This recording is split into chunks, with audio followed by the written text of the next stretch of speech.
Now we're back with the same data set for basic skill 3, histograms. You notice I've unhidden the other variables. We're going to use some of those. This unfortunately will be the longest video because histograms are what my students struggle with the most, and there are a couple of tricky things that happen. A histogram is a type of bar chart that's for numeric data, and there's some issues with bars. So we're going to start with the age variable that we use for statistics. So pretty similar. You have to have a frequency table first, then you make the chart. So we start the same way. I'm going to go kind of fast because we did this before.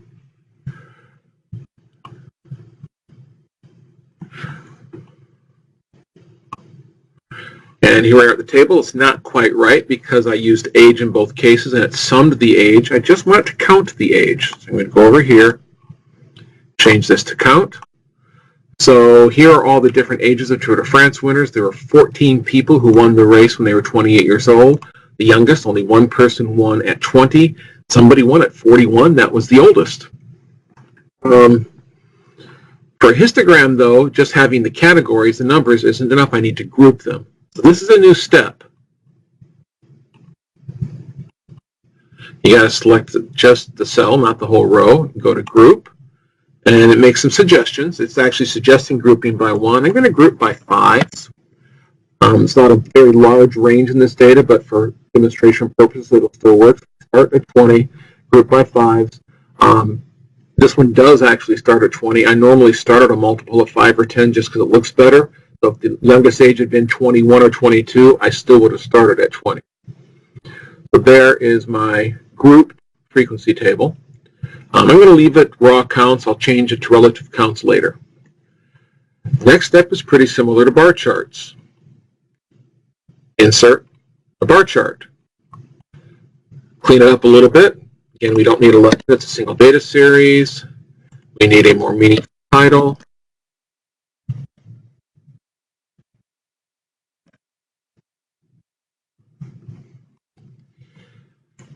And we're not quite done because unlike a categorical bar chart, these groupings blend together. So even though I do have integer data, it's representing a range of numbers, and these bars are really supposed to touch. So this is a new step. So we have to right-click on the bars, go down to Format the Data Series, and say, get rid of the gap. I'm going to close, I'm going to slide this over. Let you see it. This still doesn't look very good. You know, I said I wanted the bars to touch. They kind of blob together now. Well, I also want borders between them. So back over here, that's the series options. Click over here on that little bucket of paint, I guess, and hit border. Usually say ask for a solid line. Black is almost always the best color. You can get these out of the way.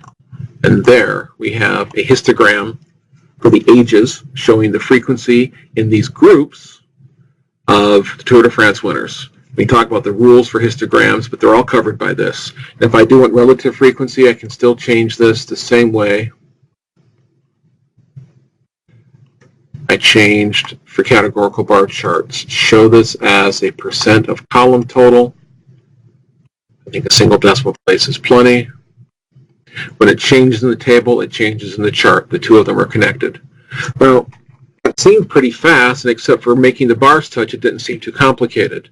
The problem is this is what I call well-behaved data. Let's grab a different variable.